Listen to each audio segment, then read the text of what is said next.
मेरा नाम हिंगलाज रत्नू है। मैं राजकीय माध्यमिक विद्यालय डाबर में वरिष्ठ अध्यापिका मैथ्स से काम टीचर हूँ और पिछले 2 साल से विद्यालय के संस्था प्रधान प्रेमाराम सोनी और उनके साथ उनका सहयोग देने के लिए इरकन राम, बाबूलाल, चुनाराम जी, मोहन लाल जी, करनाराम जी, उनकी मतलब टीम मुझे बहुत परेशान करती है। इतनी मानसिक प्रताड़ित करती है। मेरे विद्यालय आने का मार्ग रोका गया और खुद के लिए इलीगल मार्ग खोले गए। विरोध करने पर कहा गया कि हम तो बहुमत है, हमारे पास तो हम तो 15 के स्टाफ है, आप अकेली महिला हो, हम जैसा कहें वैसा करो। तो सर सहन किया मैंने। उसके बाद स्कूल की कोई भी गतिविधि में मुझे पार्टिसिपेट नहीं करते। विद्यालय में साइकिल वितरण का प्रोग्राम होता है या चाहे कुछ भी होता है, मुझे नेगलेक्ट करते। गांव वालों को बुलाया जाता है, मुझे नहीं बुलाया जाता। और चलती स्कूल में गांव वालों की मीटिंग करवाई जाती है, वहाँ संस्था प्रधान सारे स्टाफ साथी मुझ पर दबाव बनाते हैं कि मैं स्टाफ से माफ़ी मांगूँ। और हमारे प्रधान साहब बीजलाराम वहाँ पर आकर मेरी मतलब आलोचना करते हैं कि मैडम को पढ़ाना नहीं, ये नहीं करना। जबकि विद्यालय में बच्चियों से क्लास में जाके पूछा जाए तो ऐसी कोई बात नहीं। सबसे अगर सटीक कोई काम है किसी का तो मेरा, चाहे उसकी जांच करवा दी जाए। बच्चियों के साथ स्टाफ साथियों का व्यवहार सही नहीं है, मतलब नीचा दिखाना। महिलाएं क्या है, आप क्या हो, आप अकेले हो, आपको हमारी बात माननी पड़ेगी। मुझे इतना टॉर्चर किया जाता है, हम जैसा कहें वैसा ही आपको करना पड़ेगा। अब मैं उनका काम करूं या मेरे जो गवर्नमेंट जिससे मुझे पेमेंट मिलता है मैं उसके आदेश का पालन करूं? क्या काम करवाने के लिए कहता है? मतलब हम उनके कोई भी गलत काम, विद्यालय का जो भी फंड आता है उसके बारे में कुछ मत पूछो, एसएमसी की कोई बात के लिए मत पूछो, किसी भी चीज़ के लिए उनसे कोई बात आप पूछ नहीं सकते, आपको कोई अधिकार नहीं है। स्टाफ साथी बिना वजह कहीं जा रहे हैं बिना बताए, उनके 10-10 दिन के कॉलम के खाली कॉलम पड़े हैं सर। और मेरे सर 5 मिनट की देरी पर मेरे कॉलम बंद होते हैं। अब कहते हैं कि आप लेट हो गए इसलिए। तो मैंने कहा सर ये 10 दिन के कॉलम ये क्या है कि आपको कोई हक नहीं है, हमारी व्यवस्था है, हमें जैसे करना है। अब सर कहाँ तक सहन करूं मैं?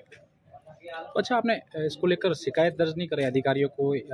पहले तो मैंने अपने विभाग में बात की, हमारे सीबीओ से बात की, उन्होंने 5 बार समझा, इसके विद्यालय आए, लेकिन जैसे ही वो विद्यालय के गेट से बाहर जाते हैं उनका व्यवहार हो का वो वापस तालियां बजा के मजाक बनाते हैं। मैडम क्या कर लेगी, अकेली है, अपन कुछ नहीं, अपन सब एक रहे, अपने आप एक मत होने चाहिए।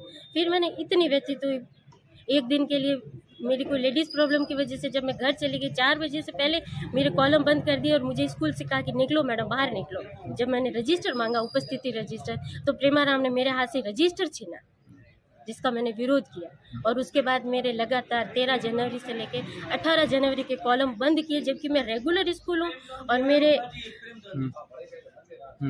मेरी उपस्थिति, मेरी दैनिक डायरी कंप्लीट है, बच्चों की क्लास ले रही हूँ, लेकिन मेरे कॉलम बंद है, आज भी बंद है। और श्रीमान सीबीओ साहब कहते हैं कि आप अभी साइन करो। मैं क्यों साइन करूँ? मैं कहाँ से क्यों डीएल लाऊं, जबकि मैं विद्यालय में मेरा काम कर रही हूँ। उसकी जांच हुई नहीं? आपने शिकायत की तब? जांच हुई, जांच रिपोर्ट, मेरे सारे आरोप सिद्ध हो रहे हैं, लेकिन 1.5 महीने से कोई कार्रवाई नहीं हुई है। इसीलिए आज मैं यहाँ आई हूँ। आज आप किससे मिलने हैं और क्या मांग रहे मैं हैं? श्रीमान जिला कलेक्टर से मिलने आई हूँ कि मुझे न्याय दिलाया जाए। मुझे और मेरी बच्चियों को, मेरे विद्यालय, मेरे साथ मेरी बच्चियाँ खड़ी है पीछे, वो क्या सीखेंगे? जब मैं अन्याय सहन करूँगी तो उन्हें भी सहन करना पड़ेगा। अच्छा, आप कितनी महिला अध्यापिका उस स्कूल में लगी? मैं अकेली हूँ और कोई नहीं है। कितना परेशान किया और क्या? इतना परेशान किया, इस हद तक परेशान किया है श्रीमान जी कि कभी कभी तो लगता है कि महिला होना ही अपने आप में एक बहुत बड़ा अपराध है। इतना स्ट्रगल करके इस मुकाम तक पहुंची हूँ मैं, 2nd ग्रेड में बहुत स्ट्रगल किया है, लेकिन वहाँ पहुँचने पर भी जब इस तरह से भेदभाव और महिला होने का दंड मिल रहा है तो फिर मतलब क्या पढ़ाई का? क्या मैं यहाँ आकर भी ये सब सहन करूँ? और जो मेरे बच्चियाँ मेरे पीछे मेरे को देख के कुछ सीखे, उनको भी मैं यही सिखाऊँ कि नहीं, सहन करना सीखो, नहीं गलत बात का तो विरोध करेंगे, चाहे किस हद तक जाना पड़े। अच्छा, आपकी कार्रवाई नहीं होती तो अब आपका आगे क्या कदम रहेगा, क्या करना है? मैं श्रीमान जिला कलेक्टर के पास आई हूँ, आशा है कि ये मेरी इस मांग पर इस निष्पक्ष जांच करवाए, भले ही उन्हें और जांच, उचित जांच करवा दी जाए और इन आरोपियों के खिलाफ जो भी उचित कार्रवाई बनती है वो करे। मैं गलत हूँ तो मेरे खिलाफ की जाए।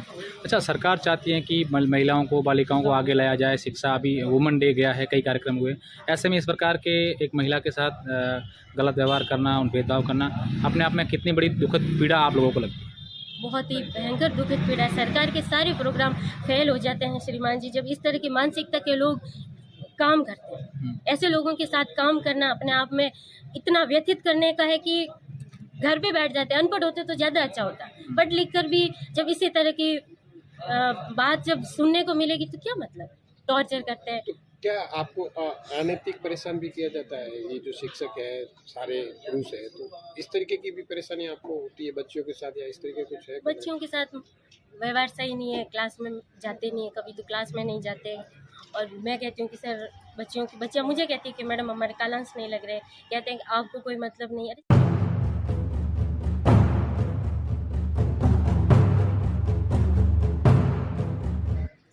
मेरा नाम हिंगलाज रत्नू है। मैं राजकीय माध्यमिक विद्यालय डाबर में वरिष्ठ अध्यापिका मैथ्स से काम टीचर हूँ। और पिछले 2 साल से विद्यालय के संस्था प्रधान प्रेमाराम सोनी और उनके साथ उनका सहयोग देने के लिए इरकन राम, बाबूलाल, चुनाराम जी, मोहन लाल जी, करनाराम जी, उनकी मतलब टीम मुझे बहुत परेशान करती है। इतनी मानसिक प्रताड़ित करती है। मेरे विद्यालय आने का मार्ग रोका गया और खुद के लिए इलीगल मार्ग खोले गए। विरोध करने पर कहा गया कि हम तो बहुमत है, हमारे पास तो हम तो 15 के स्टाफ है, आप अकेली महिला हो, हम जैसा कहें वैसा करो। तो सर सहन किया मैंने। उसके बाद स्कूल की कोई भी गतिविधि में मुझे पार्टिसिपेट नहीं करते। विद्यालय में साइकिल वितरण का प्रोग्राम होता है या चाहे कुछ भी होता है, मुझे नेगलेक्ट करते। गांव वालों को बुलाया जाता है, मुझे नहीं बुलाया जाता। और चलती स्कूल में गांव वालों की मीटिंग करवाई जाती है, वहाँ संस्था प्रधान सारे स्टाफ साथी मुझ पर दबाव बनाते हैं कि मैं स्टाफ से माफ़ी मांगूँ। और हमारे प्रधान साहब बीजलाराम वहाँ पर आकर मेरी मतलब आलोचना करते हैं कि मैडम को पढ़ाना नहीं, ये नहीं करना। जबकि विद्यालय में बच्चियों से क्लास में जाके पूछा जाए तो ऐसी कोई बात नहीं। सबसे अगर सटीक कोई काम है किसी का तो मेरा, चाहे उसकी जांच करवा दी जाए।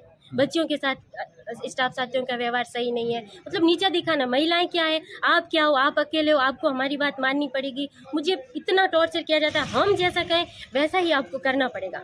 अब मैं उनका काम करूं या मेरे जो गवर्नमेंट जिससे मुझे पेमेंट मिलता है मैं उसके आदेश का पालन करूं। क्या काम करवाने के लिए कहता है?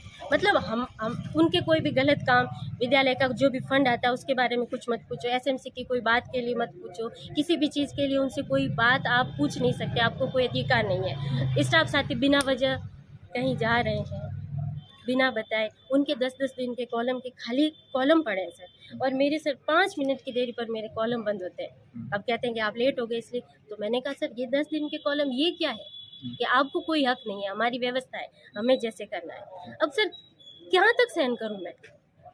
अच्छा, आपने इसको लेकर शिकायत दर्ज नहीं करे अधिकारियों को? पहले तो मैंने अपने विभाग में बात की, हमारे सीबीओ से बात की, उन्होंने 5 बार समझा इसके विद्यालय आए, लेकिन जैसे ही वो विद्यालय के गेट से बाहर जाते हैं उनका व्यवहार हो कब, वो वापस तालियां बजा के मजाक बनाते हैं। मैडम क्या कर लेगी, अकेली है, अपन कुछ नहीं, अपन सब एक रहे, अपने आप एक मत होने